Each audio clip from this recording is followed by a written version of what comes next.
আসসালামু আলাইকুম। আগামীকাল ঝিনাইদহ জেলার হরিণাকুণ্ড উপজেলায় গণ অধিকার পরিষদের গণসমাবেশ অনুষ্ঠিত হবে। এখানে আমাদের নেতৃবৃন্দরা যারা হরিণাকুণ্ড উপজেলার দায়িত্বশীল নেতৃবৃন্দ এবং পৌর কমিটির নেতৃবৃন্দ তারা এই সমাবেশের আয়োজন করেছে। আশা করি এই সমাবেশে জনতার ঢল নামবে। আমরা সেই ধরনের প্রস্তুতি আমাদের নেতৃবৃন্দরা নিয়েছে, সেটি তাদের কাছ থেকে আমরা জেনেছি।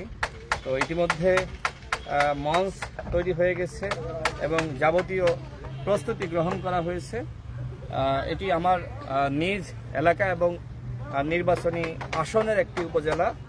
ঝিনাইদহ সদর এবং হরিণাকুণ্ড উপজেলা, এই দুটি উপজেলা মিলে ঝিনাইদহ 2 আসন। এটি আমার নিজ নির্বাচনী এলাকা। তো আমাদের উপজেলা কমিটি এবং পৌর কমিটি হরিণাকুণ্ড শাখার নেতৃবৃন্দরা কমিটি হওয়ার পরে এই আয়োজনটি করেছে। গণ অধিকার পরিষদ সবসময় সহনশীল রাজনীতিতে বিশ্বাস করে। গণ অধিকার পরিষদ এই বাংলাদেশকে একটি নতুন বাংলাদেশে রূপান্তরিত করতে চাই, সেই লক্ষ্যে আমরা কাজ করছি এবং আমরা ইনশাআল্লাহ সাধারণ মানুষ যদি আমাদের পাশে থাকে তাহলে গণ অধিকার পরিষদ হবে আগামীর ভবিষ্যৎ। আমরা একটু দেখি আমাদের মঞ্চ তৈরি এবং অন্যান্য আমরা যে প্রস্তুতি সেটি একটু দেখি। এর মধ্যে সামিয়ানা লাগানো হয়েছে যেহেতু অনেক গরম, বিশেষ করে আমাদের এখানে খুবই তাপমাত্রা বেশি এবং ধান কাটার কাজ চলছে, যে কারণে আসলে একটু এখানে মানে যারা আসতে চেয়েছিল তারাও আসলে অনেকে আসতে হয়তো মানে ইচ্ছা থাকলেও আসতে পারবে না।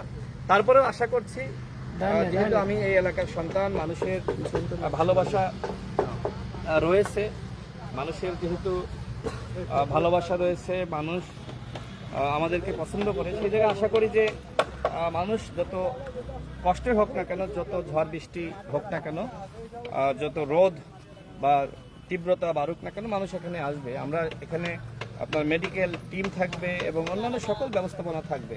আমরা একটু আমাদের যে মাঠটা তৈরি করা হয়েছে একটু সেখানে আমরা হাঁটি।